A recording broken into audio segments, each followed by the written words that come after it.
Deepak, Deepak please Vivek கிட்ட மன்னிப்பு கேட்டுடு. இவன் கிட்ட மன்னிப்பு கேட்கணும்னு அவசியமே இல்ல. இவன் சும்மா மிரட்டுறான். இவன் குறைக்கிற நாய் கடிக்க மாட்டான். நாயா? 2 ரூபாய்க்கு வக்கில்லாத வெயிட்டோட மாப்பிள்ள இப்ப பாரு இந்த நாய் என்ன பண்ணுதுன்னு. இன்னைக்கு உன் தோலை உரிச்சு எடுக்கலன்னா என் பேர் விவேக் இல்ல. தீபக். ஹலோ இன்ஸ்பெக்டர் சிவா, நான் விவேக் பேசுறேன். இப்பவே ஜெட் வேகத்துல இங்க வாங்க. ஒருத்தன் தோலை உரிக்கணும். அப்புறம் ஷர்மி, இந்த செக் கிடைக்காது. இன்னைக்கு அவன் ஜெயிலுக்கு போறது உறுதி.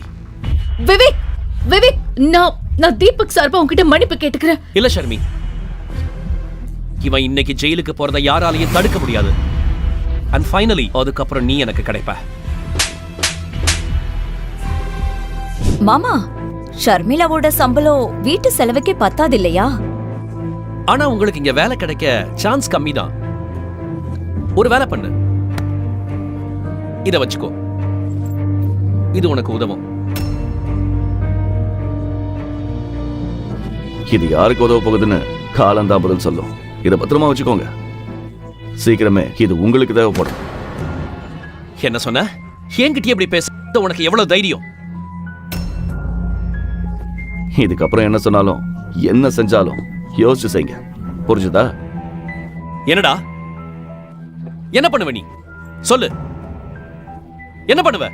பேபி விடு. இந்த தெரு பொறுக்கி கிட்ட எதுக்கு பேசிட்டு இருக்க? நம்ம வந்த வேலைய முடிப்போம். இவனுக்கு தான் எந்த வேலை வெட்டியும் இல்லையே. உனக்கு என்ன பைத்தியமா பிடிச்சிருக்கு? நீங்க அங்க எஸ்வி குரூப்ல போய் என்ன ரகலை பண்ண? அவங்க நம்ம டீல் எல்லாத்தையும் கேன்சல் பண்ணிட்டாங்க. நீ எங்க கல்யாண பத்திரிகைக்கு போனியா இல்ல எனக்கு அங்க சங்கூத போனியா? அப்பா நான் ஒண்ணுமே பண்ணலப்பா. நான் சும்மா கார்த்திகா கூட கார்டு கொடுக்க தான் வந்தேன். நாங்க சேர்மனை கூட பார்க்கல. But shut up. உன் முட்டாள்தனத்தால நான் எவ்வளவு பெரிய விலை கொடுக்க வேண்டியிருக்கு தெரியுமா? நாம நடுத்தருவுக்கு வர போறோம். இப்பவே அங்கிருந்து கிளம்பி இங்க வா. ஹலோ ஹலோ ஷர்மிளா, இங்க ஒரு பெரிய பிரச்சனை ஆயிடுச்சு. நீ எப்பவுமே பெரிய பெரிய பிரச்சனையா தான் கிரியேட் பண்ணுவியா? ஆமா சொல்லு, இப்ப என்னாச்சு? அது நான் அங்கிள் கூட ஒரு ஆன்டிக் ஷாப்புக்கு வந்திருந்தேன். இங்க ஒரு சிலை உடைஞ்சிடுச்சு. இப்ப இவங்க பணம் கேக்குறாங்க. அதுக்கு என்ன இப்போ? இப்பவே பணம் வேணும்னு கேக்குறாங்க. 30 lakhs. வாட்? 30 lakhs? அதுவும் ஒரு சிலைக்கா? ஆமா, எனக்கும் ஒண்ணும் புரியல. Deepak, are you serious? நீ வீட்ல சும்மா தான் இருக்க, ஓசி சோறு திங்கற. அதெல்லாம் பத்தாதுன்னு இப்ப புதுசா பிரச்சனைய வேற எனக்கு கிரியேட் பண்ணி வச்சிருக்கியா? நீயே சொல்லு, இவ்ளோ ஷார்ட் நோட்டீஸ்ல நான் எங்க போய் 30 lakhs அரேஞ்ச் பண்ணுவேன்? யூ நோ வாட், உனக்கு தினம் புதுசா பிரச்சனை பண்றதே வழக்கமா போச்சு. But I'm really sorry. இந்த தடவை நான் உனக்கு எந்த ஹெல்ப்பும் பண்ண மாட்டேன். இந்த பிரச்சனைய நீயே தானே கிரியேட் பண்ண. ஆனா ஷர்மி, இந்த சிலை அப்பா கையால தான் உடைச்சது. இதுல ஏன் தப்பு என்ன இருக்கு? நான் சொல்றத கேட்க ஒரு சான்ஸாவது கொடுத்துருக்கலாம்ல. நான் பேசுறத கேட்காமலேயே போனை கட் பண்ணிட்டேன்.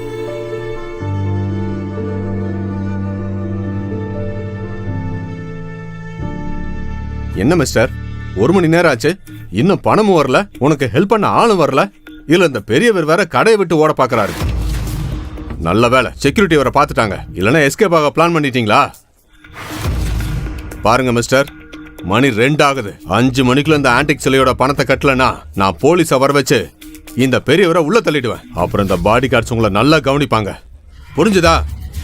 சார் புரிஞ்சுது. ப்ளீஸ் ஒரு 2 நிமிஷம். சரி, நாங்க இதை எப்படியாவது ஷார்ட் அவுட் பண்ணிடுறோம். அங்கிள், பணம் கட்டாம இவங்க நம்மள போக விட மாட்டாங்க. ஆனா எனக்கு ஜெயிலுக்கு போக பயமா இருக்கு. ப்ளீஸ் நீ ஏதாச்சும் பண்ணு. எனக்கு பதிலா நீ ஜெயிலுக்கு போயிடு. எப்படியும் என் குடும்பம் 3 வருஷமா உனக்கு சோறு போட்டு தங்க இடம் கொடுத்துருக்குல்ல, எனக்காக இதை கூட செய்ய மாட்டியா நீ? அங்கிள், நான் ஜெயிலுக்கு போறதுல பிரச்சனை இல்லை. ஆனா நீங்க உடைச்சது சிசிடிவில ரெக்கார்ட் ஆயிருக்கு. அப்படி விட மாட்டாங்க. அந்த மேனேஜர் எப்படி மிரட்டிட்டு போறான்னு பாத்தீங்க? பேசாம பணத்தை கொடுத்துருங்க. 30 லட்சம் கொடுக்கணும். என் பாக்கெட்ல 30 ரூபாய் கூட இல்ல. நான் சம்பாதிக்கல. எனக்கு செலவுக்கே ஷர்மிளா தான் காசு தரா. என்கிட்ட வேலையும் இல்ல, காசும் இல்ல. நான் எப்படி கட்ட முடியும்? நீ ஷர்மிளாவுக்கு ஃபோன் பண்ணு. நான் அவளுக்கு ஃபோன் பண்ணேன். அவ நான் சொல்றதை கேட்காமலேயே கட் பண்ணிட்டா. நீ ஒரு யூஸ்லெஸ், சுத்த வேஸ்ட். என் பொண்ணு முன்னாடி உன்னால வாயை திறந்து பேசக்கூட முடியல. அவளுக்கு கால் பண்ணு, நான் பேசுறேன். Deepak, are you mad? வேலை நேரத்துல டிஸ்டர்ப் பண்ணாதன்னு சொன்னல, இப்ப மறுபடியும் கால் பண்ற? குட்டிமா, நான் டேடி பேசுறேன்டா. டாட்? ஆமாம்மா, எனக்கு உன் உதவி வேணும். என்கிட்ட இருந்த ஒரு சிலை உடஞ்சி போச்சு. இவங்க அதுக்கு பணம் கேட்குறாங்க. கொடுக்கலனா ஜெயிலுக்கு அனுப்புவோன்னு சொல்றாங்க. ஆனா டாட், நீங்க ஜெயிலுக்கு போகணுமா? தப்பு பண்ணது தீபக், அதுக்கு எதுக்கு நீங்க ஜெயிலுக்கு போகணும்? இல்லடா, அது ஆக்சுவலா என் கைப்பட்டு தான் உடஞ்சது. சிலைய போட்டோ எடுக்கும்போது தவறுதலா கைப்பட்டு கீழே விழுந்துருச்சு.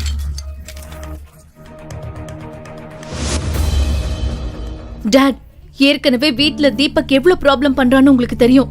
இப்போ நீங்களும் என் லைஃப்ல புதுசா ப்ராப்ளம் கொண்டு வரீங்களா? ஆனா குட்டிமா, சரி பரவாயில்ல, நீங்க எங்க இருக்கீங்கன்னு சொல்லுங்க, நான் அம்மாவை கூட்டிக்கிட்டு வரேன். நாங்க எக்மோர்ல இருக்கிற ஆன்டிக் ஷாப். சரி, அங்கே இருங்க, நான் இப்பவே வரேன். டாட், நீங்க ஓகே தானே? இதெல்லாம் எப்படி நடந்தது? நீங்க 2 பேரும் இவ்ளோ பெரிய கடையில என்ன பண்ணிட்டு இருந்தீங்க? அது ஆக்சுவலா நாங்க அந்த வழியா போயிட்டு இருந்தோம். அங்கிளுக்கு இதெல்லாம் பார்க்க ஆசையா இருக்குன்னு சொன்னாரு. அதான். எப்பவும் போல இந்த வேலையை கூட உன்னால உருப்படியா செய்ய முடியல. அவருக்கு சிலை பார்க்க ஆசையா இருந்தா நீ பார்த்து பத்திரமா கூட்டிட்டு போக மாட்டியா? இல்ல ஆண்டி, நான் இதுல என்ன பண்ண முடியும்? நான் அங்கிள் கிட்ட சொன்னேன். ஆனா அவர் சொன்னா நீ கேட்டுப்பியா? நீ எப்ப இருந்து இவ்ளோ நல்லவனா மாறின? மாம், இதெல்லாம் நம்ம அப்புறமா பேசிக்கலாம். இப்போதைக்கு எது முக்கியமோ அத பத்தி யோசிக்கலாம். இந்த 30 லட்சத்துக்கு நம்ம எங்க போறது? அத நினைச்சாதான் கோவமா வருது. உங்க அப்பாவும் நமக்குன்னு சொத்து எதுவும் வச்சுட்டு போகல. இந்த தரித்திரத்தை வேற நம்ம தலையில கட்டிட்டு போயிட்டாரு. மாம், என்ன மாம்? இந்த சிலையோட பணத்தை கட்டணும்னா நான் என் வீடு, காரு எல்லாத்தையும் வித்துட்டு நடு தெருவுல தான் நிக்கணும். அப்படியே வித்தாலும் இவ்ளோ பணம் கிடைக்காது. டாட், நான் பாட்டி கிட்ட உதவி கேட்டு பாக்கட்டுமா? அவங்க பணத்தை நான் கொஞ்சம் கொஞ்சமா திருப்பி கொடுத்துடுறேன். உண்மையில் ஷர்மிளாவின் அப்பா கணேஷ் சிட்டியில் இருக்கும் பணக்கார குடும்பங்களில் ஒன்றான சிவம் ஃபேமிலியை சேர்ந்தவர். ஆனால் கணேஷின் அம்மா காயத்ரி தேவிக்கு தீபக் மற்றும் ஷர்மிளாவின் திருமணத்தில் விருப்பமே இல்லை. 3 வருடங்களுக்கு முன்பு ஷர்மிளாவின் தாத்தா சதாசிவம் கோயிலில் தீபக்கை சந்தித்திருந்தார். தீபக்கை அடையாளம் கண்ட அவர் தனது செல்ல பேத்தி ஷர்மிளாவுக்காக அவனை தேர்ந்தெடுத்தார். ஷர்மிளா தன் தாத்தாவை மிகவும் நேசித்தாள். அதனால் அவர் பேச்சை மீறவில்லை.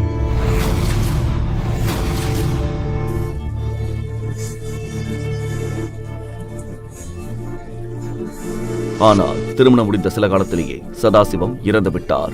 அவர் ஏன் தீபக்கை தேர்ந்தெடுத்தார், அவருக்கு எப்படி தீபக்கை தெரியும் என்ற ரகசியமும் அவருடனேயே புதைந்து விட்டது. அவர் போன பிறகு குடும்பத்தின் அதிகாரம் ஷர்மிளாவின் பாட்டி காயத்ரி தேவி கைக்கு வந்தது. காயத்ரி தேவிக்கு குடும்ப கௌரவம் மிக முக்கியம். அவரால் தன் குடும்பத்தில் தீபக் என்ற பெயரை சகித்துக் கொள்ள முடியவில்லை. அதனால் அவர் கணேஷ் மற்றும் அவர் குடும்பத்தை சிவம் குடும்ப மாளிகையை விட்டு பிரித்து வைத்தார். ஆனா ஷர்மிளா, பாட்டி உனக்கு ஹெல்ப் பண்ண மாட்டாங்க. அதுக்கு என்ன காரணம்னு உனக்கே தெரியும். பரவாயில்ல மாம், ஒரு வாட்டி பேசி பாக்குறதுல என்ன தப்பு? நான் கால் பண்றேன். ஹலோ பாட்டி, நான் அட, உன் நம்பர் என்கிட்ட இருக்கு. என்ன விஷயம்னு சொல்லு. சரி, நான் உனக்கு பணம் தரேன். ஆனா அதுக்கு பதிலா நீ என்னோட ஒரு கண்டிஷனை ஏத்துக்கணும். கண்டிஷனா? என்ன கண்டிஷன்? நம்ம குடும்பம் சீக்கிரமே சென்னையோட மிகப்பெரிய கம்பெனியான எஸ்வி குரூப்ஸோட சேர்ந்து பிசினஸ் பண்ண போறோம். உனக்கு என் மேல கொஞ்சமாவது மரியாதை இருந்தா, இல்ல நீ என்ன பாட்டியா மதிச்சா, இப்பவே இந்த நிமிஷமே நீ டிவோர்ஸ் பண்ணிடு. அப்புறம் எஸ்வி குரூப்ஸோட சேர்மன் பையன் விவேக்க கல்யாணம் பண்ணிக்கோ. ஆனா பாட்டி, நீங்க ஏன் இப்படி எல்லாம் பேசுறீங்க? இந்த விஷயத்துல தீபக் மேல எந்த தப்பும் இல்லையே. பாரு, எனக்கு அத பத்தி எல்லாம் கவலை இல்ல. உனக்கு என் கண்டிஷன் சம்மதம்னா நான் உனக்கு உதவி செய்வேன். பாட்டி, என் அப்பா உங்க பையன், சொந்த பையனுக்கே நீங்க இப்படி துரோகம் பண்றீங்களே. இன்னைக்கு கணேஷ் இந்த பிரச்சனையில இருக்கான்னா அதுக்கு காரணமே நீதான். அதனால என் கண்டிஷனுக்கு ஓகே சொன்னா நான் பணம் தர தயார். ஆனா பாட்டி, நான் ஷர்மிளா ப்ளீஸ் கவலைப்படாத. நான் ஏதாவது பண்றேன். இப்ப என்ன பண்ணுவ நீ? இவ்ளோ பெரிய தொகையை வெளியில போய் பிச்சை எடுத்துட்டு வருவியா? ஷர்மி, இப்போ நான் சொல்றத கேளு. நீ இன்னைக்கே இந்த ஆளை டிவோர்ஸ் பண்ணிட. இவன் உன் லைஃப விட்டு போயிட்டா பாட்டி நம்மள வீட்டுக்குள்ள சேர்த்துப்பாங்க. அது மட்டும் இல்லாம விவேக் உன் ஃப்ரெண்டு தானே, அவனுக்கு உன்னை பத்தி நல்லா தெரியும். அவன் கண்டிப்பா உனக்கு ஹெல்ப் பண்ணுவான். அவங்க அப்பா பெரிய பணக்காரரு. 30 லட்சம்லாம் அவங்களுக்கு ஒரு மேட்டரே இல்ல. கமான் ஷர்மி. உண்மையில் விவேக் எஸ்பி குரூப்பின் வைஸ் பிரசிடென்ட் சேகரின் ஒரே மகன். அவன் சிறுவயதிலிருந்தே உல்லாசமாக தெரிபவன். பெண்கள் என்றால் அவனுக்கு பலவீனம்.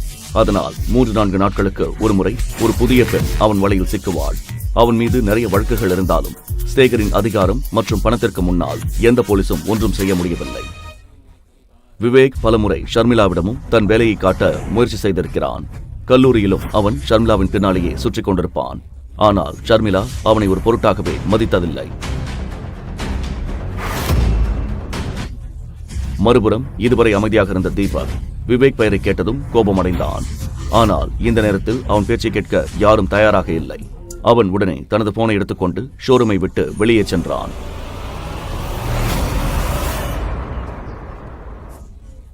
ஷோரூமுக்கு வெளியே சென்றதும் அவன் மொபைலில் ஒரு நம்பரை டயல் செய்தான்.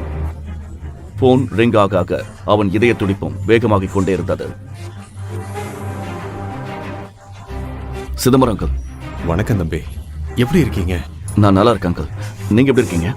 தீபக் இந்த நேரத்தில் பேசிக் கொண்டிருந்தது வேறு யாரும் அல்ல, சிவகங்கை அரச குடும்பத்தைச் சேர்ந்த அரசர் விஜய ரகுநாத சேதுபதியின் மேனேஜர் சிதம்பரத்திடம்தான். தீபக் தான் சிவகங்கை சீமையின் ஒரே வாரிசு. உண்மையில் அரச வம்சத்து இளவரசன் அவன். வைர மாளிகையில் வளர்ந்தவன். அவனை பான் வித் சில்வர் ஸ்பூன் என்று சொல்வது மிகையாகாது. ஆனால் வளர வளர வெளி உலகை அறியும் ஆர்வம் அவனுக்குள் அதிகரித்தது. அவனுக்கு அந்த ராஜ வாழ்க்கை வெறுத்து போனது. அந்த சமயத்தில் தீபக்கின் தாத்தா சேதுபதி தன் நெருங்கிய நண்பரின் பேத்தி சௌந்தர்யாவுடன் அவனுக்கு திருமணம் நிச்சயித்தார். சௌந்தர்யா அவனது சிறுவயது தோழி என்றாலும் தீபக் அவளை காதலிக்கவில்லை. ஆனால் அவன் குடும்பம் அதை ஏற்க தயாராக இல்லை.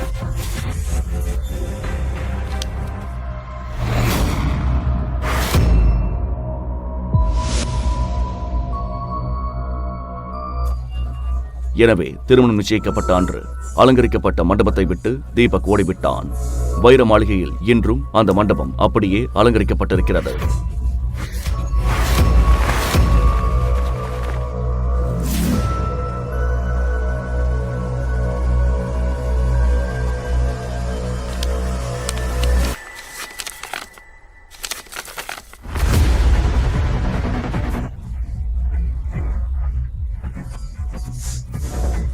சின்னையா, நீங்க போனதுல இருந்து இந்த அரண்மனையே வெறிச்சோடி போச்சு. உங்களை ரொம்ப மிஸ் பண்றோம். சிதம்பரம் அங்கிள், நான் ஒரு பெரிய பிரச்சனையில இருக்கேன். எனக்கு உங்க ஹெல்ப் வேணும்.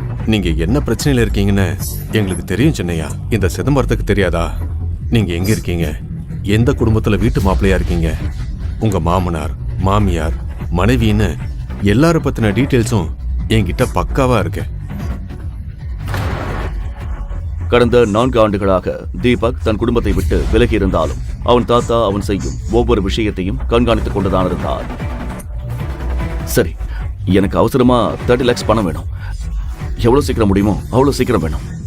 ஏன் தம்பி இப்படி பண்றீங்க? ஒரு இளவரசனா இருந்துட்டு இப்படி அடுத்தவங்க வீட்டுல வேலை செய்றீங்க, எச்ச பாத்திரத்தை கழுவுறீங்க.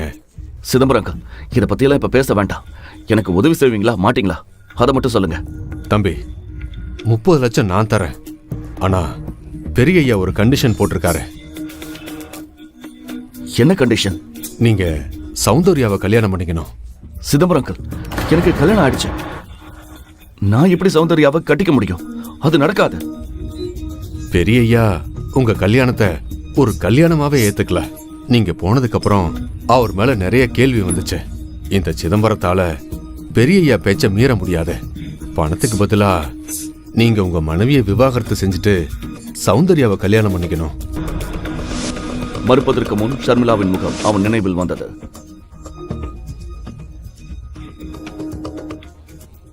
அவள் தன் மானத்தை பணையம் வைத்து விவேக் போன்ற ஒரு பொறுக்கியிடம் உதவி கேட்க போய் கொண்டிருந்தாள்.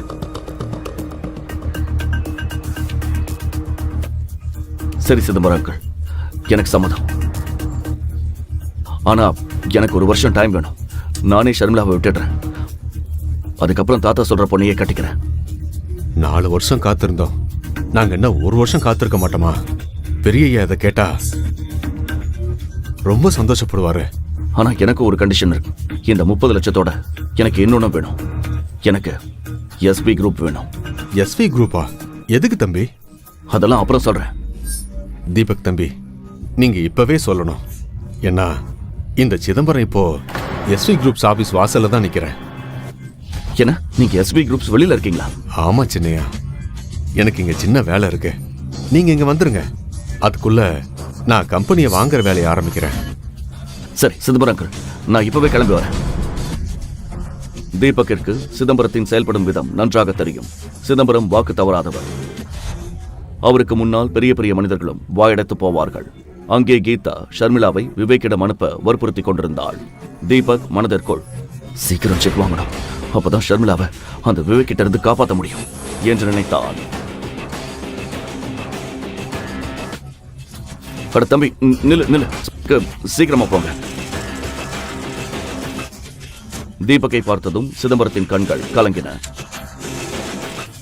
தம்பி நிறுத்து நிறுத்து நிறுத்து நிறுத்துப்பா. உலகம் அவனை கடந்த 4 ஆண்டுகளாக ஒரு சாதாரண ஆளாக நினைத்தாலும் அவன் நினைத்தால் எஸ்வி குரூப்ஸ் போன்ற 10 கம்பெனிகளை ஒரே நொடியில் வாங்கும் மாபெரும் சக்தி படைத்தவன் என்று சிதம்பரத்துக்கு மட்டுமே தெரியும்.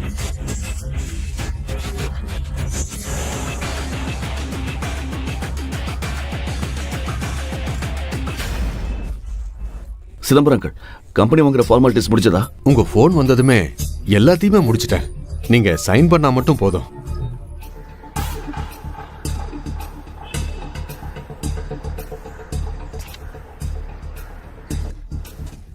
குட். நீங்க இன்னொரு வேலையும் பண்ணணும். இந்த கம்பெனி சேர்மன் சேகர், அவன் பையன் விவேக். சேகர் பர்மிஷன் இல்லாம இங்க எதுவும் நடக்காதுன்னு கேள்விப்பட்டேன். உண்மைதான். நைஸ். சேகர் ரொம்ப உழைச்சிட்டாரு. அவருக்கு ரெஸ்ட் தேவை. அவரை கம்பெனியை விட்டு தூக்கிட்டு நேரா ஜெயிலுக்கு அனுப்புங்க. இனிமே இந்த கம்பெனி பவர் உங்க கையில தான். நீங்க என்ன வேணா பண்ணலாம். நீங்க நினைச்சா நீங்களே சேர்மன் ஆகலாமே தம்பி. இல்லங்க, எனக்கு சேர்மன் பதவி வேணாம். இந்த கம்பெனியோட வைஸ் சேர்மன் யாரு? ஆதவன். அப்போ ஆதவனுக்கு ஃபோன் பண்ணி அவர் தான் இந்த கம்பெனியோட நியூ சேர்மன் சொல்லிடுங்க. சிதம்பரத்தை பார்த்து யாரும் கேள்வி கேட்க துணிய மாட்டார்கள். தீபக்கின் கண்களில் ஒரு புது ஒளி தெரிந்தது.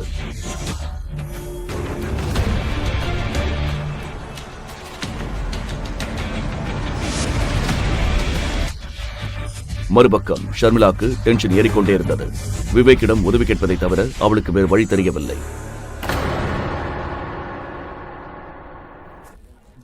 இங்கே தீபக் மற்றும் சிதம்பரம் ஆபீஸுக்குள் நுழைய அங்கே 32 வயது மதிக்கத்தக்க ஒரு பெண் அவர்களை கேபினுக்குள் நுழைய விடாமல் தடுத்தாள். நீங்க 2 பேரும் எப்படி உள்ள வந்தீங்க? யாரை கேட்டு வந்தீங்க? அவள் சேகரின் பர்சனல் செக்ரட்டரி ஷாலினி. அவளுக்கு சிதம்பரம் யார் என்று தெரியாது.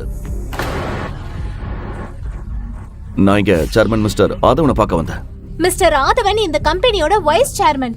அப்பாயின்மெண்ட் இல்லாம உங்கள மாதிரி சேல்ஸ்மேன் யாரையும் அவர் பார்க்க மாட்டாரு. செக்யூரிட்டியை கூப்பிடுறதுக்குள்ள வெளியில போங்க. செக்யூரிட்டி. கௌதமுக்கு ஷர்மிளாவிடமிருந்து போன் வந்தது. ஆனால் போனை எடுப்பதற்குள் பேட்டரி தீர்ந்து போனதால் போன் ஸ்விட்ச் ஆஃப் ஆனது. ஏமா, யாருகிட்ட பேசுறேன்னு தெரியுமா? இவர் சிவகங்கையோட. சிதம்பரங்கள், எனக்கு டைம் ஆகுது. ப்ளீஸ் மிஸ்டர் ஆதவனை வர சொல்லுங்க. ஹலோ. ஆதவனுக்கு சிதம்பரத்தை நன்றாக தெரியும். அவர் செய்து கொண்டிருந்த வேலையை விட்டுவிட்டு உடனே ஓடி வந்தார். பாருங்க, நான் உங்க 2 பேருக்கும் லாஸ்ட் வார்னிங் தரேன். மிஸ் ஷாலினி, கெஸ்ட் கிட்ட இப்படி தான் பிஹேவ் பண்ணுவீங்களா? சாரி சார், ஆனா ஷட் அப். உன்னோட இந்த திமிருக்கு உன்னை வேலையை விட்டு தூக்க முடியும்னு உனக்கு தெரியும்ல?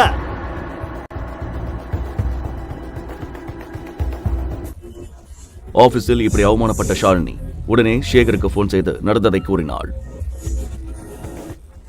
மறுபுறம் தீபக் சிதம்பரத்துடன் ஆபீஸ் ஃபார்மாலிட்டிஸை முடித்துக் கொண்டிருந்தான். மணி 4 ஆகியிருந்தது. இன்னும் 2 மணி நேரம்தான் பாக்கி. கையெழுத்து போட்டுவிட்டு வெளியே வரும்போது வாசலில் ஒரு நபர் கோபத்துடன் நின்றிருந்தார். என்ன நடக்குதுங்க? ஆதவன், உனக்கு அவ்வளவு தைரியமா? நீயே சேர்மன் சொல்லிக்கிற? ஷாலினிய வேற வேலையை விட்டு தூக்கிட்ட? எவ்வளவு திமிரு உனக்கு? சொல்லுடா. மிஸ்டர் ஆதவனுக்கு அந்த அதிகாரத்தை நான் தான் கொடுத்தேன். இன்னிலிருந்து அவர் தான் இந்த கம்பெனி சேர்மன். அப்படியா? நீ யாருன்னு நான் தெரிஞ்சுக்கலாமா? ஏன் கம்பெனிக்குள்ள அத்துமீறி நுழைய உனக்கு எப்படி தைரியம் வந்துச்சு? சிவகங்கை சிதம்பரம். அந்த பெயரை கேட்டதும் சேகரின் காலடியில் பூமி நழுவியது.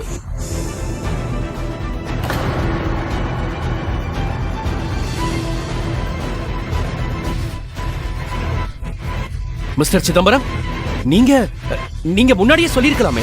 நீங்க வருவீங்கன்னு தெரிஞ்சிருந்தா. சரி வாங்க. எதுவா இருந்தாலும் என் கேபின்ல போய் பேசிக்கலாம். மிஸ்டர் சேகர், பேசுற நேரம் முடிஞ்சு போச்சு. இந்த கம்பெனி பேர்ல நீங்க என்னெல்லாம் தில்லுமுள்ளு பண்றீங்கன்னு எங்களுக்கு நல்லாவே தெரியும். இத பாருங்க.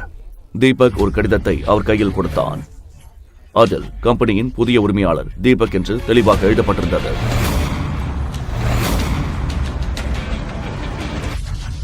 சிதம்பரம் அங்கிள், மிஸ்டர் ஆதவன் உங்ககிட்ட பேசணும், வாங்க. கேபினுக்குள் நுழைந்ததும் தீபக் கடிகாரத்தை பார்த்தான். நேரம் ஆக ஆக ஷர்மிளா மற்றும் அவள் குடும்பத்தை பற்றிய கவலை அவனுக்கு அதிகரித்துக் கொண்டே இருந்தது. மிஸ்டர் ஆதவன், இனிலிருந்து நீங்க தான் இந்த கம்பெனியோட சேர்மன். எல்லா முடிவையும் நீங்க தான் எடுக்கணும்.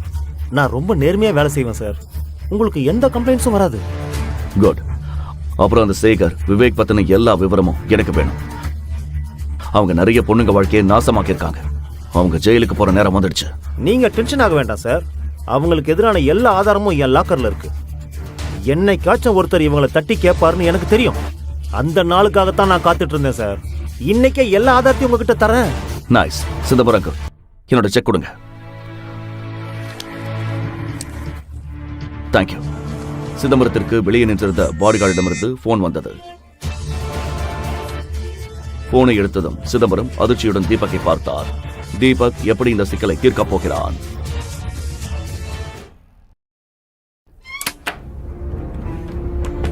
சின்னையா, ஷர்மிளம்மா இப்பதான் விவேக் ரூமுக்கு போயிருக்காங்க. ஷர்மிளாவை தன் கேபினுக்கு வரவழைத்தான் என்று தீபக்கிற்கு நன்றாக தெரியும். அவன் கேபினில் ஒரு போதைப்பொருள் எப்போதும் இருக்கும்.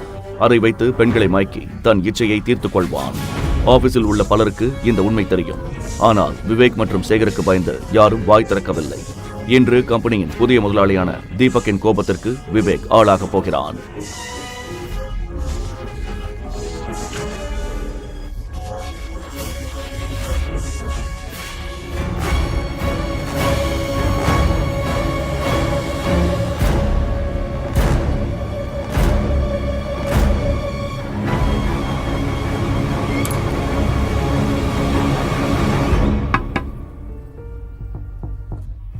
Come in. சிதம்பரம் சொன்னதை கேட்டதும் செக்கை வாங்கிக் கொண்டு தீபக் விவேக்கின் கேபினை நோக்கி விரைந்தான். நீங்க யாரும் போக வேண்டாம். சின்னையா அந்த விஷயத்தை அவரே பார்த்துப்பார். அப்புறம் சின்னையா யாருன்ற உண்மை யாருக்கும் தெரியக்கூடாது. இது ரகசியமாவே இருக்கணும். கண்டிப்பா Chidambaram sir. Sharmi, come. Sit.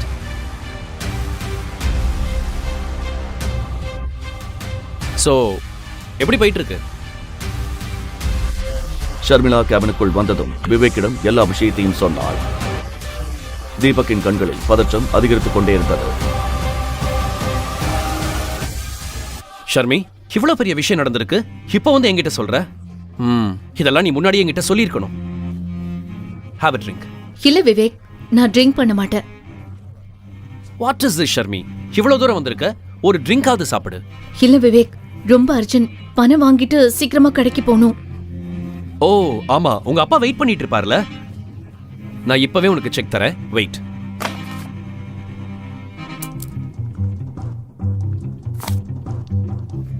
அப்புறம் நீ ட்ரிங்க் பண்ணலன்னா எனக்கு வருத்தமா இருக்கும்.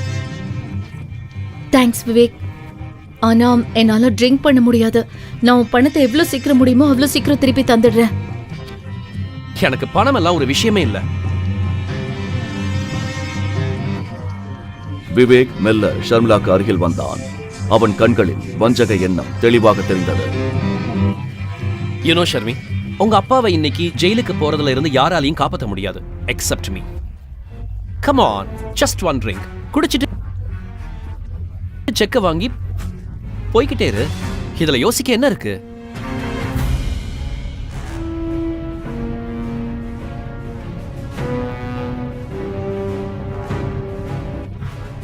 விவேக், நான் குடிச்சா கண்டிப்பா செக் தருவல்ல? Of course. பணம் எனக்கு ஒரு பெரிய விஷயமே இல்ல. Have it. அவள் ட்ரிங்க்ஸை குடித்த பிறகு அவளுடன் இரவை கழிக்க அவன் ஏற்கனவே திட்டமிட்டிருந்தான். ஷர்மிளாவுக்கு வேறு வழி தெரியவில்லை. ஆனால் டம்ளர் அவள் உதட்டை தொடும் முன் கதவு பலமாக திறக்கும் சத்தம் கேட்டது. ஷர்மிளா கையில் ட்ரிங்க்ஸ் இருப்பதை பார்த்த தீபக் கோபத்துடன் விவேக்கை பார்த்தான். யாருடா நீ? எப்படி உள்ள வந்த? தீபக், தீபக், நீங்க என்ன பண்ற? நான் மட்டும் இங்க வரலனா இவன் உன்னை என்ன பண்ணிருப்பானோ? தீபக், நீ எப்படி நினைக்கலாம்? நான் இங்க விவேக் கிட்ட ஹெல்ப் கேட்க தான் வந்தேன். இவன் எவ்வளவு கேவலமான உனக்கு தெரியாது. ஓ ஹலோ, போதும் நிறுத்து. நீ யார்கிட்ட பேசிட்டு இருக்கேன்னு தெரியுமா? இல்ல விவேக், இவர் என் ஹஸ்பண்ட். ஓ, இவன் தான் அந்த வீட்டோட மாப்பிள்ளையா? ஷர்மி, இவனை இப்பவே என் காலில் விழுந்து மன்னிப்பு கேட்க சொல்லு. இல்லைன்னா இவன் இங்க இருந்து உயிரோடு போக மாட்டான். அப்புறம் ஷர்மி, அந்த செக் விஷயத்தை மறந்துடு.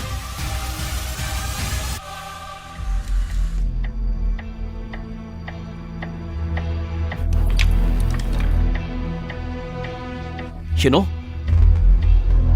3 வருஷத்துக்கு முன்னாடி ஒன்ன மாதிரியே ஒருத்தன் என் கேபினுக்குள்ள நுழைய பார்த்தான். அவன் பணத்தை அவங்க வீட்டுல இன்னும் தேடிக்கிட்டு இருக்காங்க.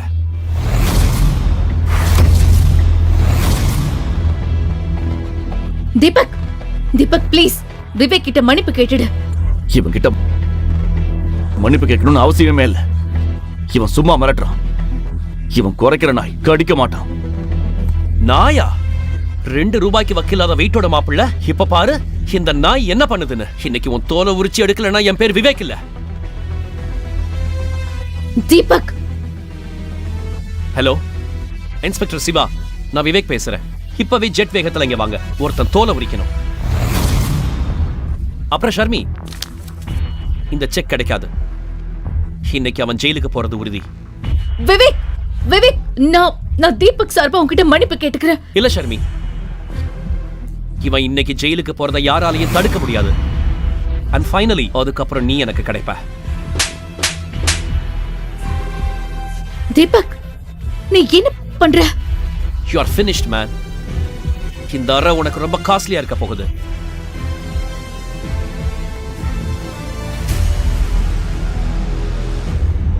டாட், இந்த நாய் உங்க பையனை அடிக்க பார்க்கறான்.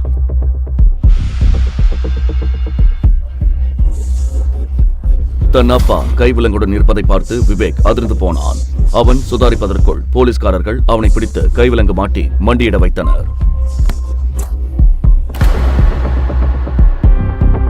இன்ஸ்பெக்டர், உங்களுக்கு என்ன பைத்தியமா பிடிச்சிருக்கு?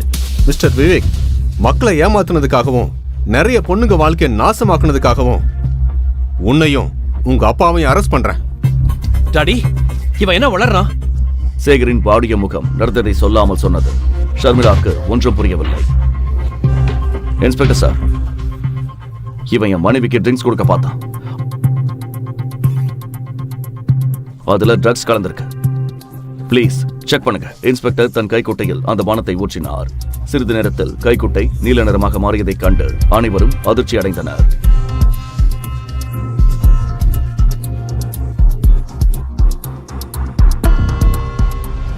நீங்க சொன்னது சரிதான் மிஸ்டர் தீபக்.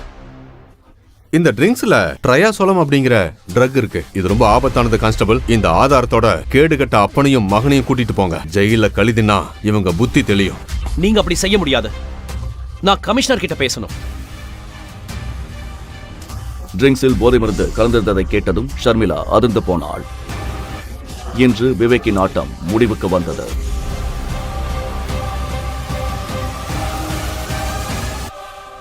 ஷர்மி, இப்போது தீபக்கிடம் சொல்ல நிறைய விஷயங்கள் இருந்தன. ஆனால் அவன் இப்போது உண்மையை சொல்ல விரும்பவில்லை.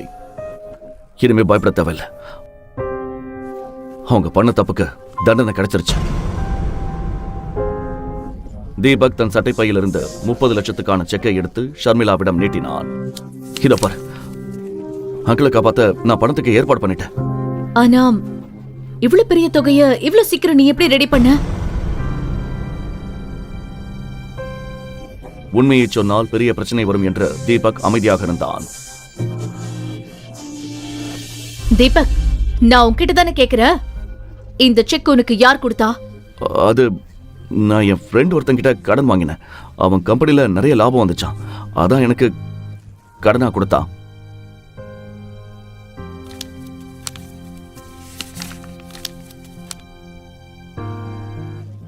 ஷர்மிளா ஆச்சரியத்துடன் அந்த செக்கை பார்த்து கொண்டிருந்தாள். இந்த பணத்தை நாம பொறுமையா திருப்பி தரலாம். அவனுக்கு ஒன்றும் அவசரம் இல்ல.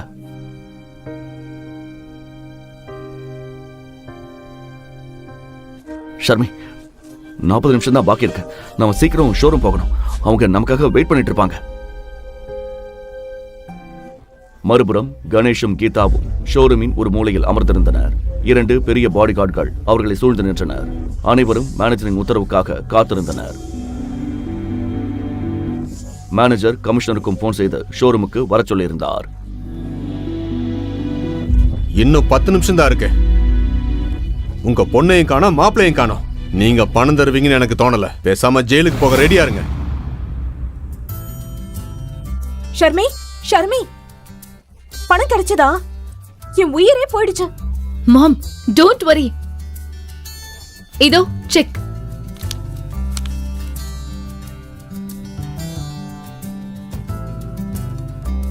பாத்தியா, நான் தான் சொன்னேன்ல, விவேக் கண்டிப்பா நமக்கு ஹெல்ப் பண்ணுவான்னு.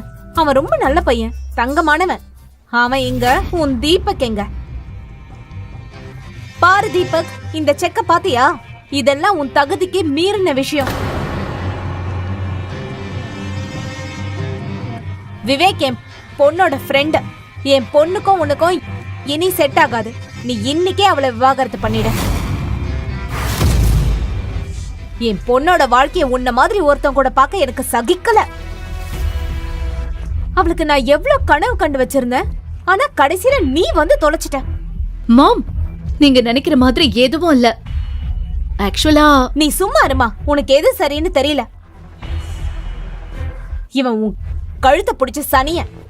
இவனை ஏன் கழட்டி விட மாட்டேங்கிற? விவேக் பெயரை கேட்டதும் ஷர்மிளாக்கு அந்த ட்ரிங்க்ஸ் விஷயம் நினைவுக்கு வந்தது. மாம், இந்த பணத்தை தீபக் தான் கொடுத்தான், விவேக் தரல.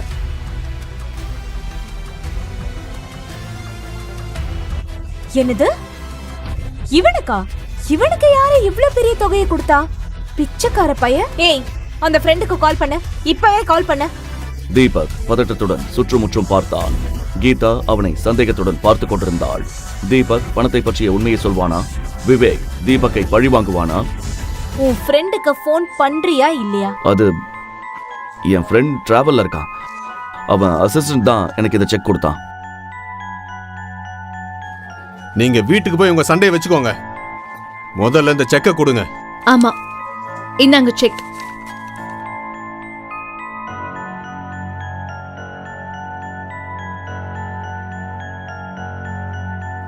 மாம், நீங்க விவேக்க பத்தி என்ன நினைச்சிட்டு இருக்கீங்களோ அது உண்மை இல்ல. விவேக் பணத்துக்கு பதிலா என்கிட்ட தப்பா நடந்துக்க பார்த்தான்.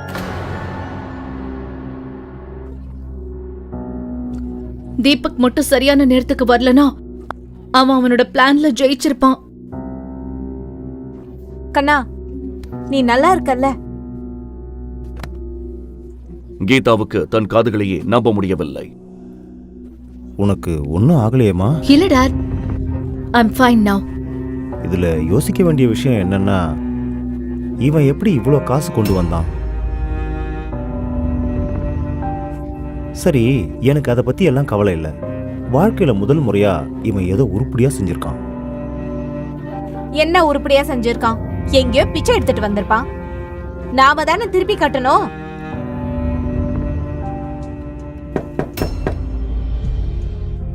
மாம், இதெல்லாம் வீட்ல போய் பேசலாமே, எல்லாரும் நம்மளே பாக்குறாங்க. மாலை நேரமாக இருந்தது. கீதா தீபக்கை திட்டுவதற்கான எந்த வாய்ப்பையும் தவறவிட விரும்பவில்லை. மாம்,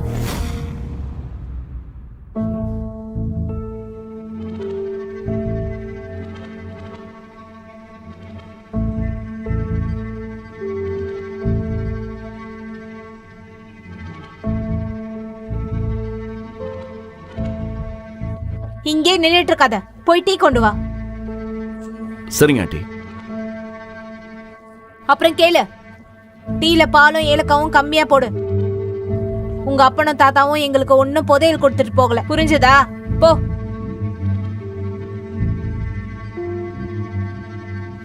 இதை கேட்டு தீபக் மனதிற்குள் சிரித்துக் கொண்டான். ஏனெனில் ஷர்மிளாவின் தாத்தா சதாசிவம் தொழில் தொடங்க பணமே தீபக்கின் தாத்தா தான் கொடுத்திருந்தார். ஒரு காலத்தில் சதாசிவத்தின் முன்னோர்கள் சிதம்பரத்தை போல அரசு குடும்பத்திற்கு வேலை செய்தவர்கள் தான். எதுக்கு பல்ல காட்டுற? நீ தான் எல்லா பாலாடையையும் தின்னுடுவேன்னு எனக்கு தெரியும். டீ நல்லா இல்லனா அந்த டீ கப்ல இருக்காது, உன் மேலதான் இருக்கும். புரிஞ்சுதா? சரி. Thank you Sharmi for the money you gave. ஆனா இத வச்சு என்ன பண்றது? இந்த கௌதம் இத எங்க இருந்து கொண்டு வந்தானோ அங்கேயே திருப்பி கொடுக்கணும். இப்போதைக்கு கழுத்துல இருக்க சுருக்கு கயிறு அவிழ்ந்ததா நினைச்சுக்கோ.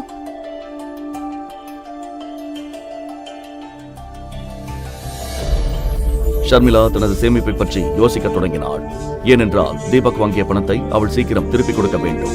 அப்போது வழக்கம் போல் தீபக் சாப்பாட்டை பற்றி கேட்க வந்தான். ஏனென்றால் வீட்டில் கீதாவுக்கும் கணேஷுக்கும் அடிக்கடி வெவ்வேறு விருப்பங்கள் இருக்கும். மாம், இப்போதைக்கு நம்ம சேவிங்ஸ்ல எவ்வளவு இருக்கோ அதை கொடுத்துடலாம். மீதி பணத்தை நான் கொஞ்சம் கொஞ்சமா தீபக் கிட்ட கொடுத்துடுறேன். சரி, முதல்ல அவன் கிட்ட கேளு, அவன் பணக்கார ஃப்ரெண்ட மீதி காசை அப்புறமா வாங்க ஒத்துக்குவானான்னு. ஏன்னா நம்ம கிட்ட வெறும் 5 லட்சம் தான் இருக்கு. ஒருவேளை அவன் ஒத்துக்கலன்னா? இல்லாண்டி அவனுக்கு ஒன்னும் அவசரம் இல்ல, பொறுமையா கொடுத்தா போதும்னு சொல்லிட்டான். அப்ப சரி, நாம அப்புறமாவே கொடுத்துக்கலாம். ஆனா மாம், இப்போதைக்கு இந்த 5 லட்சத்தை கொடுத்துடலாம்ல? ஆமா, கண்டிப்பா. உன் புருஷ மாதிரி நான் யாருக்கும் பாரமா இருக்க விரும்பல.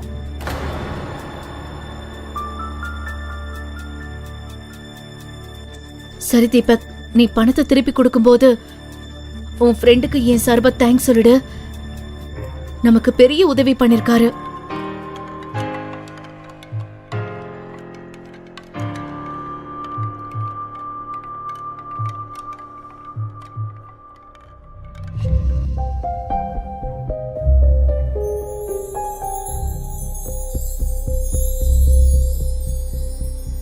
கடந்த 4 வருடங்களில் வீட்டு வேலை செய்வதிலும் சமைப்பதிலும் தீபக் கைத்தேர்ந்தவன் ஆகிவிட்டான். அவனுக்கு எந்த கடினமான உணவையும் சமைக்க அதிக நேரம் ஆகாது. சிறிது நேரத்தில் அனைவரும் சாப்பிட்டுவிட்டு தங்கள் அறைக்கு சென்றனர்.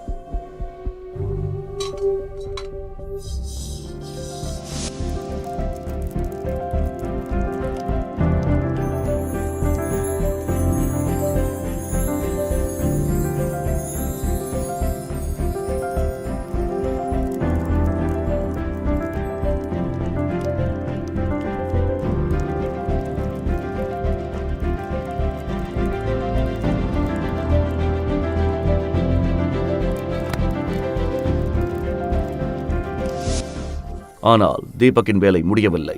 அவன் சமையல் அறையில் பாத்திரங்களை கழுவிக் கொண்டிருந்தான். தீபக் காலப்போக்கில் தன்னை எல்லாவற்றிலும் மாற்றிக்கொண்டிருந்தான். பாத்திரங்களை கழுவிக் கொண்டிருக்கும் போது திடீரென ஷர்மிளாவின் முகம் அவன் நினைவில் வந்தது. இன்று முதல் முறையாக ஷர்மிளாவின் கண்களில் தனக்கான மரியாதையை அவன் கண்டான். அவன் அதை நினைத்து சிரித்துக் கொண்டிருக்கும் போதே அவன் போன் அடித்தது. சாரி சார், டிஸ்டர்ப் பண்ணிட்டேனா? அப்பாயின்மெண்ட் லெட்டரில் உங்கள் சைன் வேணும் சார். நாளைக்கு எப்போ வரீங்க? நான் நாளை காலையில் ஆஃபீஸ் வந்துடுறேன். Okay sir. இவ்வளவு ராத்திரியில யார்கிட்ட போன்ல பேசிட்டு இருக்க? அது கிரெடிட் கார்டு காரங்க. எப்போ பார்த்தாலும் ஃபோன் பண்ணி டார்ச்சர் பண்றாங்க. எனக்கும் கடுப்பா இருக்கு.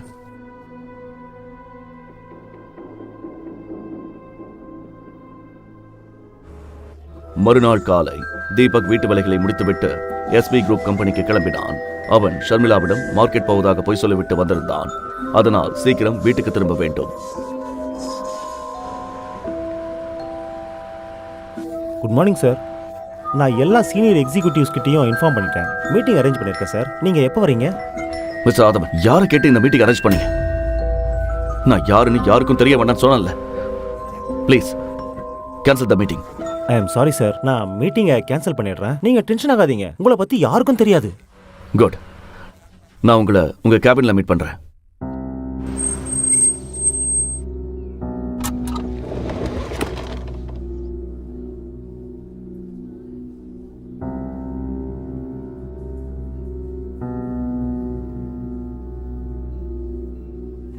அட மாமா,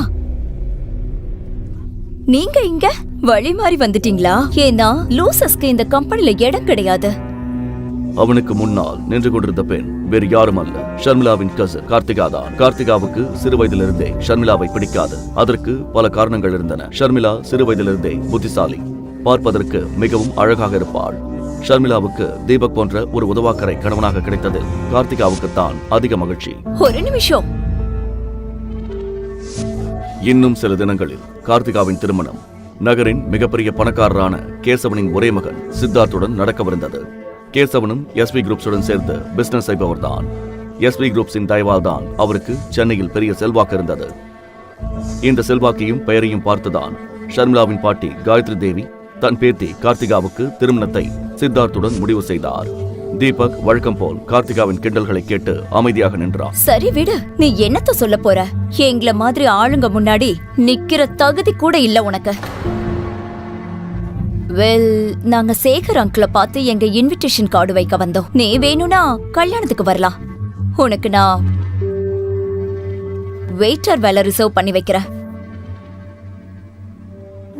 உங்க கல்யாணத்துல வெயிட்டரா இருக்கிற ஆசை எனக்கு கொஞ்சம் கூட இல்ல.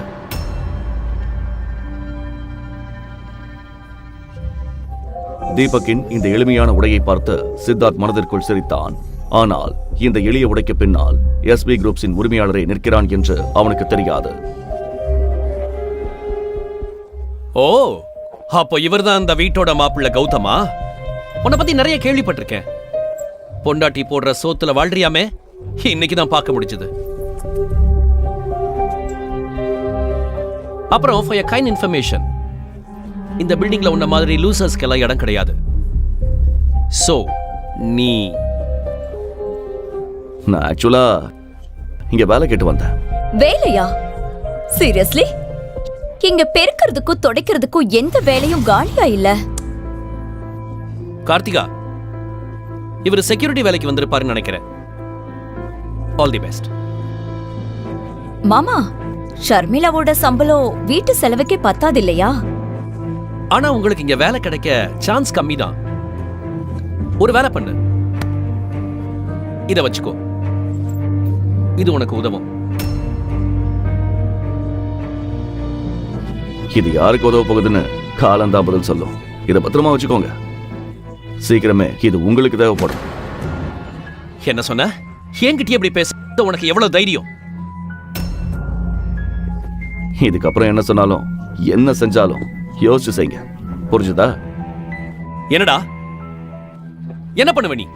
சொல்லு, என்ன பண்ணுவ? பேபி விடு. இந்த தெரு பொறுக்கி கிட்ட எதுக்கு பேசிட்டு இருக்க? நம்ம வந்த வேலைய முடிப்போம். இவனுக்கு தான் எந்த வேலை வெட்டியும் இல்லையே.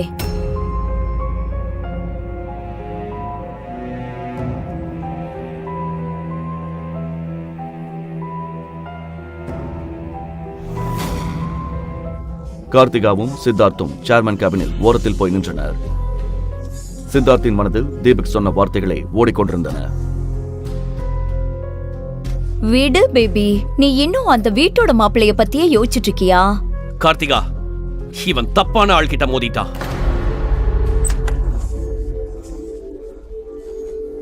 Please come sir. Thank you so much Aadhavan. ஒரு விஷயம் சொல்லுங்க, உங்களுக்கு இந்த கேசவன் அப்புறம் அவர் பையன் சித்தார்த் இவங்கள தெரியுமா? ஆமாம் சார், தெரியும். கேசவன் சார் நம்ம கம்பெனி கூட ரொம்ப வருஷமா பிஸ்னஸ் பண்ணுறாரு. சரி, இன்னிலிருந்து கேசவன் கம்பெனி கூட எஸ்பி குரூப்ஸ் வேலை செய்யாது. அவங்க கூட போட இருந்த எல்லா டீலையும் கேன்சல் பண்ணிடுங்க. அப்புறம் மற்றவங்களை மதிக்க தெரியாதவங்க கூட நாம வேலை செய்ய மாட்டோம்னு அவங்களுக்கு தகவல் சொல்லிடுங்க. ஏன்னா பிசினஸ் அவங்க தகுதியை பார்த்து பண்றதில்ல, அவங்க குணத்தை பார்த்து பண்றது.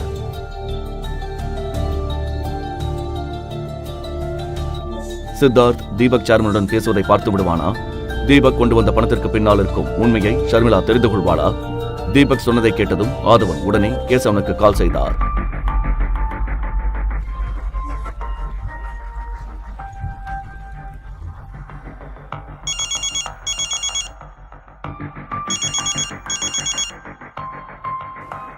ஹலோ ஹலோ மிஸ்டர் கேசவன், நான் ஆதவன் பேசுகிறேன். எஸ்வி குரூப்ஸோட புது chairman. Yes yes yes mister Radhavan. உங்களுக்கு ஒரு பேட் நியூஸ்.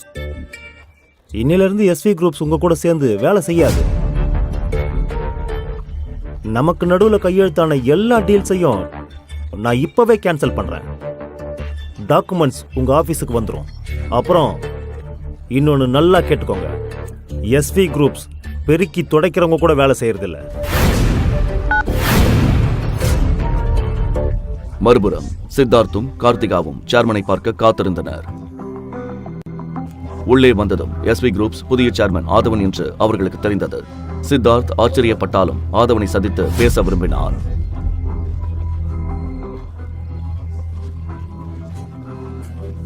என்ன எவ்வளவு நேரம் வெயிட் பண்றது? சேர்மன் சாரை கூப்பிடுங்க. என் பேரு சித்தார்த். அவருக்கு என்ன பத்தி நல்லா தெரியும். Yes sir. ஆதவனிடம் பேசிய பிறகு ரிசப்ஷனிஸ்ட் செக்யூரிட்டிக்கு கால் செய்தார். ஹலோ செக்யூரிட்டி, சீக்கிரம் சேர்மன் சார் கேபினுக்கு முன்னாடி வாங்க. சேர்மன் என்ற வார்த்தையை கேட்டதும் செக்யூரிட்டி கார்டு துப்பாக்கியுடன் ஓடி வந்தார். சித்தார்த்தும் கார்த்திகாவும் என்ன நடக்கிறது என்று புரிந்து கொள்வதற்குள் துப்பாக்கி ஏந்திய காவலர் அவர்கள் முன் நின்றார். ஹலோ, உங்களுக்கு என்ன பைத்தியமா? ஏன் இப்படி பண்றீங்க? I am sorry mister Siddharth. ஆனா உங்க கம்பெனி கூட இருந்த எல்லா டீலையும் எஸ்வி குரூப்ஸ் கேன்சல் பண்ணிடுச்சு. அப்புறம் பெருக்கி துடைக்கிறவங்க கூட வேலை செய்ய முடியாதுன்னு சேர்மன் சார் சொல்லிட்டாரு. என்ன உளறிட்டு இருக்கீங்க? நான் ஆக்சுவலா இங்க வேலை கேட்டு வந்தேன். சீரியஸ்லி? இங்க பெருக்கிறதுக்கும் துடைக்கிறதுக்கும் எந்த வேலையும் காலியா இல்ல என்று எஸ்வி குரூப் நிறுவனம் அவர்களது ஒப்பந்தங்கள் அனைத்தையும் ரத்து செய்தார். அவர்கள் ஒரே இரவில் நடுத்தருவிற்கு வந்து விடுவார்கள். திடீர்னு எப்படி நீங்க இப்படி முடிவெடுக்கலாம்? எங்க அவரு? நான் அவரை பார்க்கணும். செக்யூரிட்டி, சீக்கிரமா உங்களை வெளியில அனுப்புங்க. காவலர் சித்தார்த்தின் கையை முறுக்கி அவனை கீழே உட்கார வைத்தார். சித்தார்த் வலியால் துடித்தான். விடுங்க. இதை பார்த்ததும் கார்த்திகா உடனடியாக அவனை காப்பாற்ற வந்தார். ப்ளீஸ் ப்ளீஸ், நீங்க அப்படி செய்யாதீங்க. நாங்க போயிடுறோம். கார்த்திகா அழுவதை பார்த்ததும் காவலர் சித்தார்த்தின் கையை விட்டார். அப்போது அவனுக்கு கேசவனிடமிருந்து போன் வந்தது.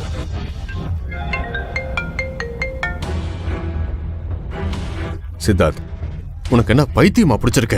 நீங்க எங்க எஸ்வி குரூப்ல போய் என்ன ரகலை பண்ண? அவங்க நம்ம டீல் எல்லாத்தையும் கேன்சல் பண்ணிட்டாங்க. நீ எங்க கல்யாண பத்திரிகை வைக்க போனியா இல்ல எனக்கு அங்க சங்கூத போனியா? அப்பா நான் ஒண்ணுமே பண்ணலப்பா. நான் சும்மா கார்த்திகா கூட கார்டு கொடுக்க தான் வந்தேன். நாங்க சேர்மனை கூட பார்க்கல. But shut up. உன் முட்டாள்தனத்தால நான் எவ்வளவு பெரிய விலை கொடுக்க வேண்டியிருக்கு தெரியுமா? நாம நடுத்தருவுக்கு வர போறோம். இப்பவே அங்கிருந்து கிளம்பி இங்க வா.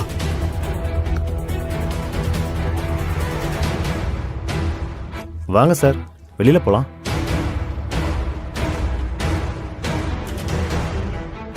காரில் அமர்ந்ததும் சித்தார்த்தின் கவனம் தீபக்குடன் நடந்த வாக்குவாதத்தின் பக்கம் திரும்பியது.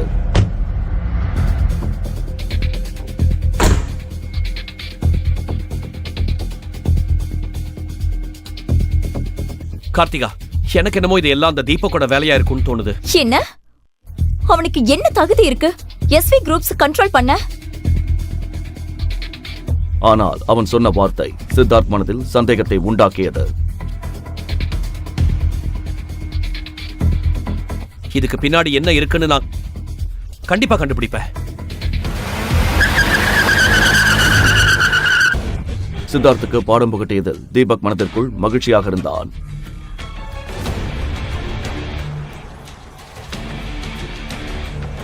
அடுத்த கணமே எல்லா டாக்குமெண்டிலும் கையெழுத்திட்டு விட்டு வீட்டுக்கு கிளம்பினான்.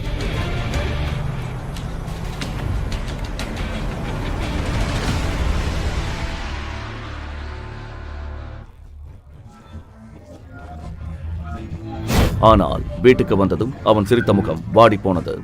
ஆல் சோஃபாவில் ஷர்மிளாவின் பாட்டி காயத்ரி தேவி அமர்ந்திருந்தார். அவர் முகத்தில் இருந்த கடுமையை பார்த்தாலே கணேஷின் இந்த சிறிய வீட்டில் இருப்பது அவருக்கு பிடிக்கவில்லை என்பது தெளிவாக தெரிந்தது. கணேஷை மாளிகையை விட்டு பிரிந்த பிறகு காயத்ரி தேவி கணேஷின் வீட்டுக்கு வந்ததே இல்லை. இன்று திடீரென அவரை பார்த்ததும் தீபக்கின் மனதில் பல கேள்விகள் எழுந்தன. அவன் காயத்ரி தேவியின் காலில் விழுந்து ஆசீர்வாதம் வாங்க போனான். தீபக்கை பார்த்ததும் காயத்ரி தேவி முகத்தை திருப்பிக் கொண்டார். ஏனென்றால் அவருக்கு தீபக்கை சுத்தமாக பிடிக்காது. ஹாலில் ஒரு விசித்திரமான அமைதி நிலவியது.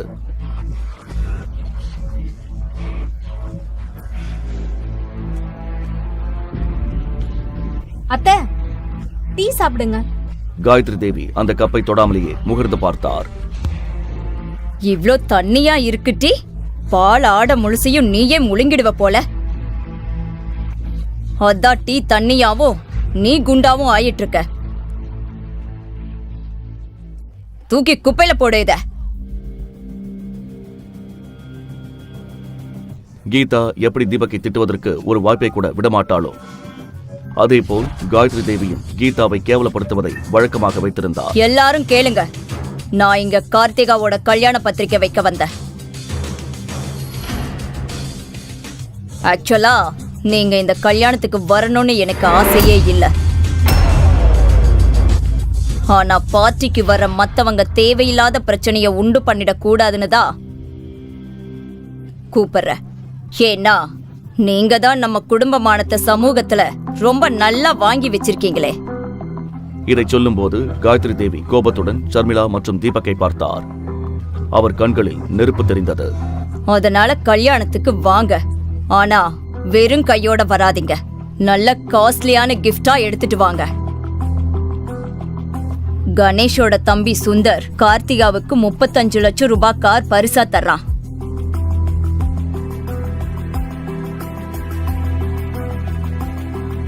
அவ்வளோ பெரிய பரிசு கொடுக்க உனக்கு தகுதி இல்லதா? ஆனாலும் அட்லீஸ்ட் ஒரு 5 லட்சத்துக்காவது நெக்லஸ் வாங்கிட்டு வா. இதை கேட்டதும் ஷர்மிளாவுக்கு தூக்கி வாரி போட்டது. ஏனென்றால் குடும்ப சேமிப்பு பணம் முழுவதையும் அவள் தீபக்கின் நண்பனுக்காக கொடுத்து விட்டிருந்தாள். இல்ல பாட்டி, 5 லட்சம் ரொம்ப அதிகம். அவ்வளவு காஸ்ட்லியான கிஃப்ட் எங்களால வாங்க முடியாது. ஆமாங்க அத்தை, குடும்பத்துல சேவிங்ஸ் கூட எதுவும் இல்ல. இவ்ளோ காஸ்ட்லியான கிஃப்ட். நீ உன் கிட்னிய விப்பியோ இல்ல வீட்டை விப்பியோ, எனக்கு அத பத்தியெல்லாம் கவலை இல்ல. ஆனா கிஃப்ட் 5 லட்சத்துக்கு குறையாம இருக்கணும். காயத்ரி தேவியின் கராரான குரலை கேட்டு அனைவரும் ஒருவர் முகத்தை ஒருவர் பார்த்து கொண்டனர். சொல்லிவிட்டு காயத்ரி தேவி கோபமாக வீட்டை விட்டு வெளியேறினார்.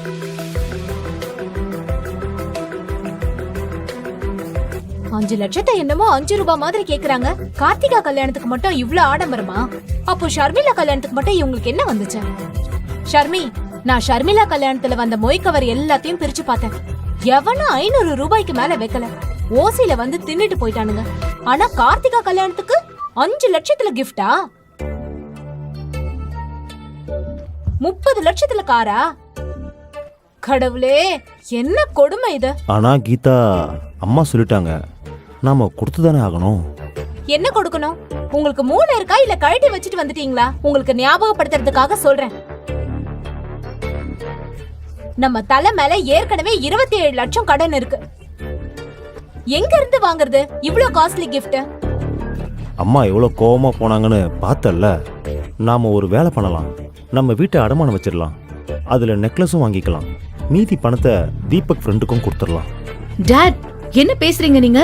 கார்த்திகா கல்யாணத்துக்கு gift வாங்க வீட்டு அடமான வைக்கிறதா? பாட்டியோட அந்த போலி கௌரவத்துக்காகவா? அப்புறம் நாம எங்க இருப்போம்? நடு தெருவுலையா? இதை சொல்லும்போது கீதா கோபத்துடன் கணேஷ் மற்றும் தீபக்கை உரைத்து பார்த்தாள். ஷர்மி, என்கிட்ட கொஞ்சம் பணம் இருக்கு. நாம ஏதாவது விலை கம்மியா ஒரு நெக்லஸ் வாங்கலாம். ஓகே மாம், மார்க்கெட்ல அழகா கம்மியான விலையில டிசைன்ஸ் இருக்கும். I know. தீபக், கார் எடு போலாம்.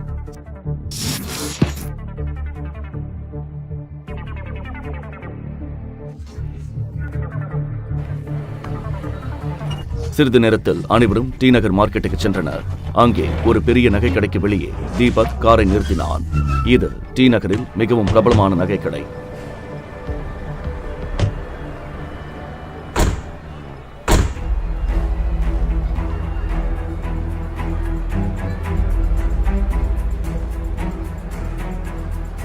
ஷர்மிளாவுக்கு தனது பட்ஜெட் நினைவுக்கு வந்தது.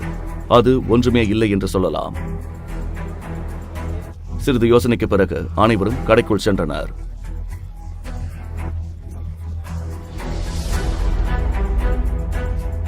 ஏய் தம்பி, சீக்கிரம் வேலையை பாரு, கஸ்டமர் வர நேரமாச்சு. கடைக்குள் நுழைந்ததும் ஒரு குண்டு மனிதர் அவர்களை பார்த்து சிரித்தார். வாங்க வாங்க, வணக்கம். சொல்லுங்க, என்ன காட்டட்டும்? நெக்லஸ் அப்புறம் கொஞ்சம் கம்மல் பார்க்கணும். இதோ இத பாருங்க, நல்ல டிசைன்.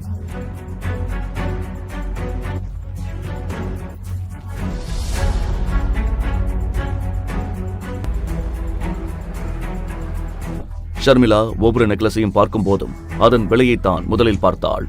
எல்லா நெக்லஸும் அவள் பட்ஜெட்டுக்கு மேலே இருந்தது. தீபக்குக்கும் அது புரிந்தது. நிறைய நகைகளை எடுத்து போட்ட பிறகும் ஷர்மிளா எதையும் தேர்ந்தெடுக்கவில்லை. இதை பார்த்த கடை உரிமையாளருக்கு சந்தேகம் வந்தது.